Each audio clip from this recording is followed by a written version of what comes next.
guys, today I'm going to be doing a video that's going to be a little bit different than how I normally do things. I'm going to kind of be comparing and contrasting kind of all these scopes right in here, and kind of just to show you what I think is a good budget options and kind of the pros and cons to each of these individual scopes themselves and kind of the purposes for them. So this is just kind of the journey I've gone along when it comes to buying scopes for various guns. And I've had a couple other different ones. I have one that's not pictured here that's currently on one of my Mosin the Gaunts, and it's just a El Cheapo Amazon special scope that was like, I don't know, 50, 60 bucks, something like that. And I've actually gone through a couple of those. I'll put a picture of what it is here, and so you can know that I wouldn't buy it. It's a scout scope, but I don't remember. It's like 2 to 7, something like that. Anyways, I actually had to buy 3 of those. The first 2 would not hold 0 on the gun. This one luckily has, and once I got it zeroed, I don't bother ever touching the windage and elevation on it, because even if I need to adjust, I just Kentucky windage it, just because it's so cheap. I don't trust it to just immediately lose 0 again. So I want to kind of tell you about, these scopes here. So first we'll go over what I would consider probably the cheapest type scope that you can get on here, and there's a few different scope brands that are out there that are very similar to this. This one it's the Barska, and this is, I believe it's actually designed for 22. It's called the 22, or it's called the Plinkster, if I remember right. Where is it at on there? Yeah, right on the inside. So on the inside, Plinker 22. It's a 3 to 9 by 32 scope, and I have some UTG scope rings on there. And I will say one thing is, if you're looking for a cheap but good option for scope rings, UTG actually makes some pretty good ones. They're a little heavier than some other options out there, but for the price, they're very solid. And I use them on pretty much everything. As you can see on this one right here, I have the quick detach ones, and they actually work pretty well. And on this scope here, this is actually a primary arms one piece that I actually got with this 1 to 6 up here, but I ended up putting I think it's a PEPR is the name. It's a Burris one piece, and it's pretty heavy, but it was only around, I think, $80, $90, something like that. It's a PEPR, I think is what it was called. I will say between the two of these, like, this is a free one that I got from Primary Arms. Whenever you insert some sort of discount code or whatever, then you get this mount for free. It's an option. It works fine, and it's lighter than that one, but it's not QD, and it's kind of cheap when it just, it just kind of screws down. And I wanted something that was QD that I could take off, if something breaks, and I don't need tools to have to remove it. So, because like on something like this where I have iron sights, I got the mag pulled back up iron sights underneath there. Unless you have a way to easily remove the scope, if say something breaks, you don't have a way to use the iron sights. Now you could do offset sights if you want to, I guess. That's fine. You do you, but I already had these laying around. And this is more of a long range gun anyways. I don't plan on doing CQB, building clearing stuff with this thing. You could, because it's got a 1X on there, but it's an 18-inch barrel, and it's a bull barrel, or at least a heavier profile barrel. And then obviously it's got the weight on the end here from these are also UTG, I don't remember the name of these things, but they're UTG bipod, and it attaches to the M-Lock.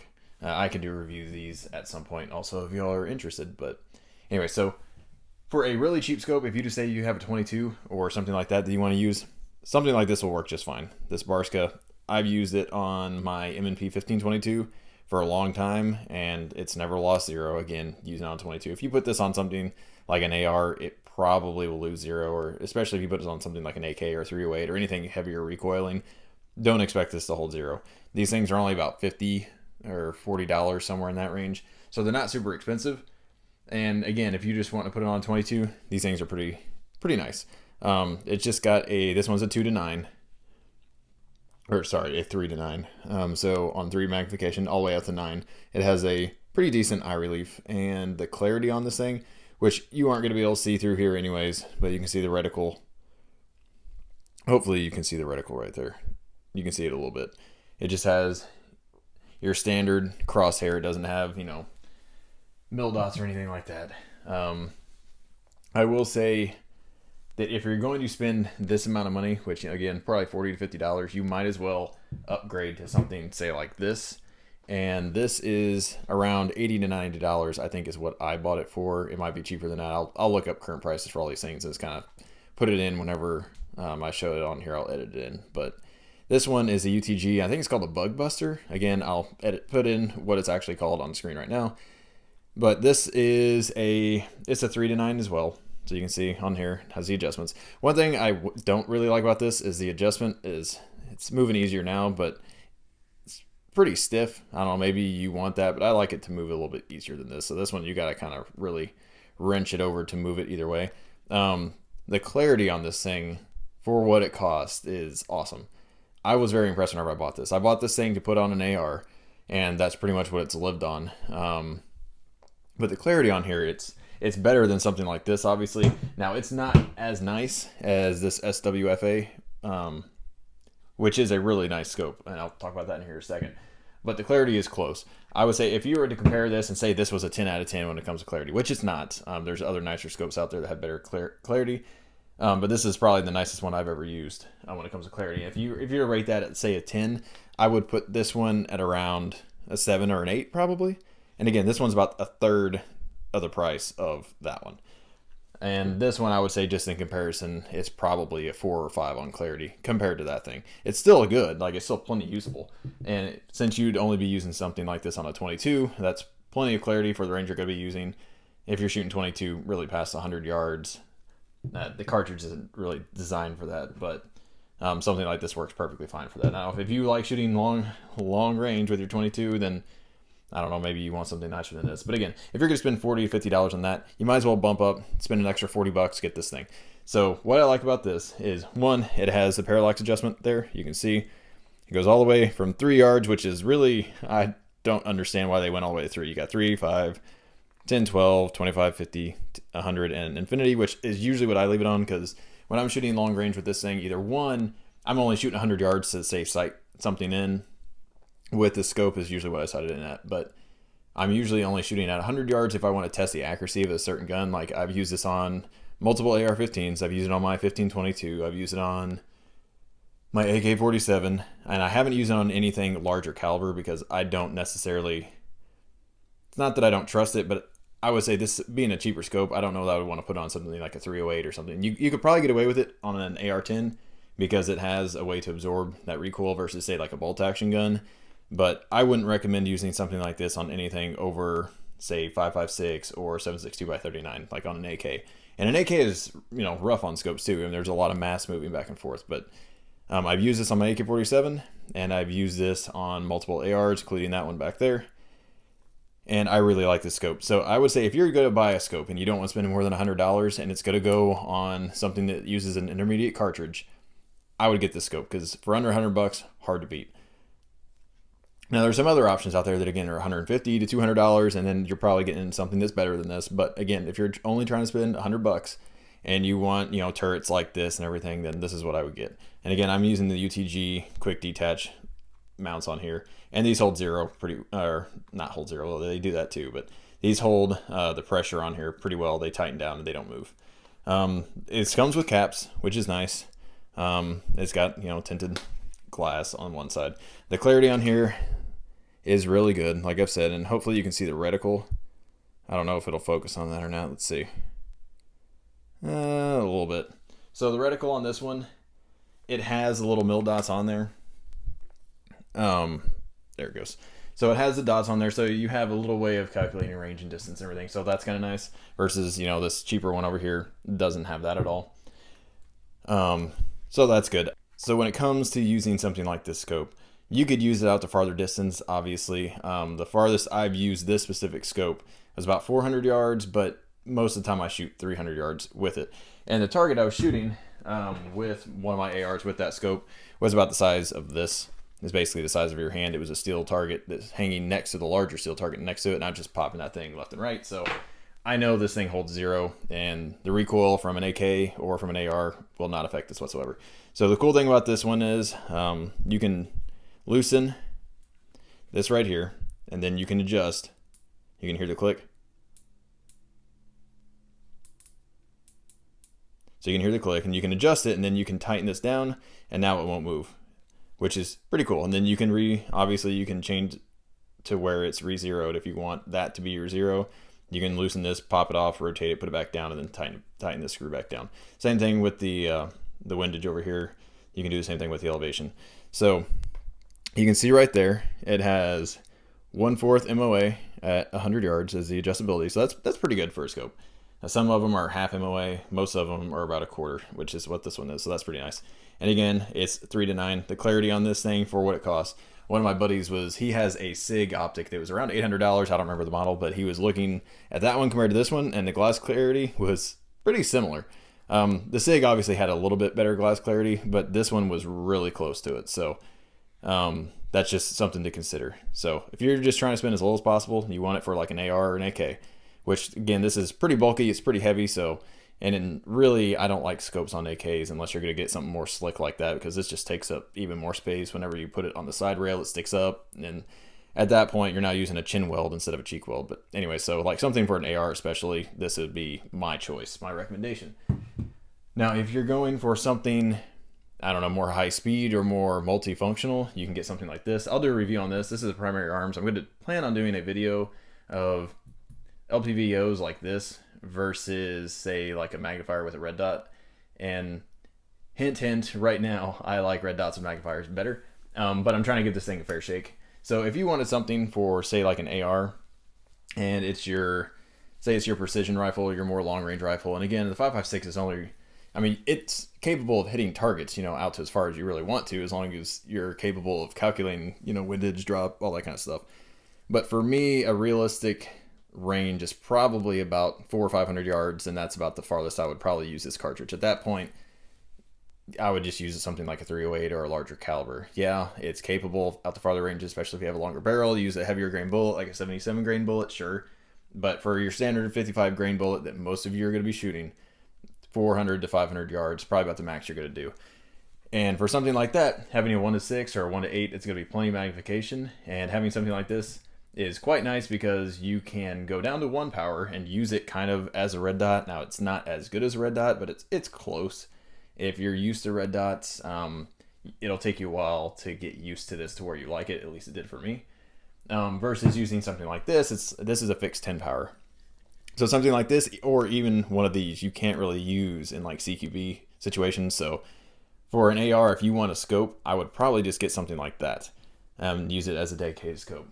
So now if your rifle's only going to be used for long range, something like this would be fine. But if you kind of want to, one scope that does it all, one of these 1:6s or 1:8s, or I mean, shoot, they even make 1:10s now, would probably be a good option. But they're a lot more expensive. This one right here is the primary arms. It's the 1:6. I think it's the Raptor. I don't remember the model. Sorry. But it was about $300. So considerably more expensive than something like this. So you could get something like this and get some iron sights or some, the 45-degree offset sights or offset red dot or something like that, and it'd be fine.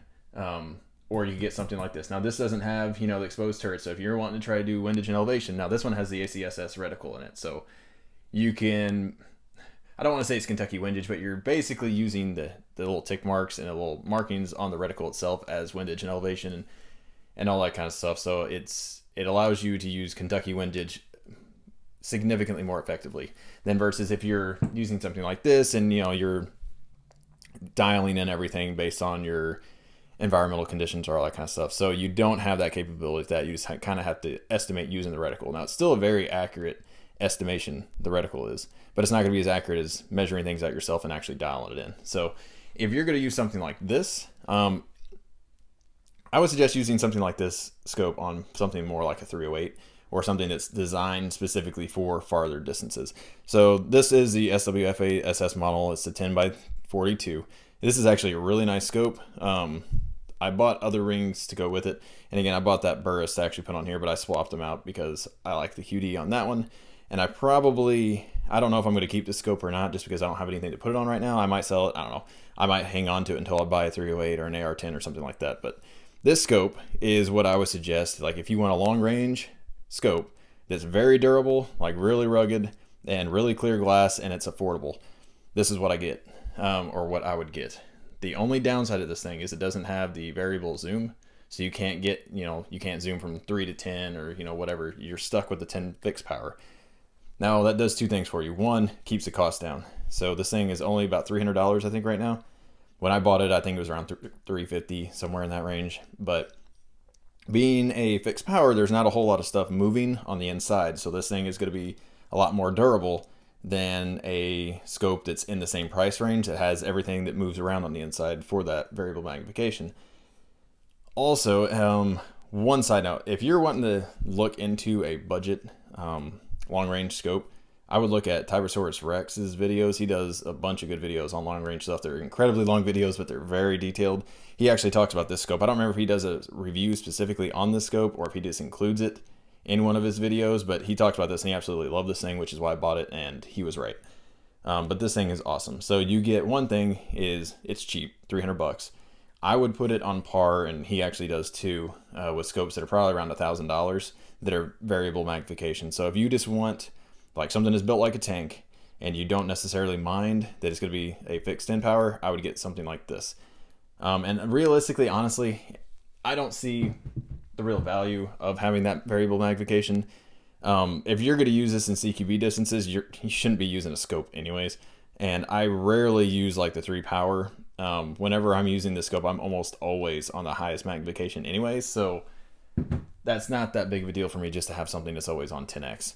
But if you want a good cheap budget scope for something for a long range gun, especially something like a 308 or, you know, I don't know if this would hold up for a 50 BMG or anything like that, but for larger calibers, this thing does great. So something I forgot to mention is this scope here is actually, it was adopted, now this was years ago, I don't know if it's still used or not, I'm sure it's still somewhere in storage, but this was actually adopted based on what I've read by the US Navy. They use it on some of their precision guns. Now, how they use it or what they use it for, I don't know, but that tells me that it's actually a pretty durable scope. And when I say it's cheap, I mean in comparison to other scopes that are similar to the capabilities of this one. So this one, the reason why it's cheap, because you can't have cheap, you know, durable, clear glass, variable magnification. You got to give up something somewhere. Everything's a compromise. So since they went with cheap on this one, or cheaper, you know, $300, you give up the variable magnification. But the durability is there, the glass clarity is there, so everything else is there. You just give up that one thing. So again, for the price, I highly recommend this thing. And I had this on my, if I can insert a picture here, if I can find it, I had it on a Remington 700 that I had for a while. Ended up getting rid of that gun, trading it for something else, but I had this scope on there for a while, and I fired probably close to 750 to 1,000 rounds, somewhere like that, somewhere around there, rounds through that gun, and this never lost zero.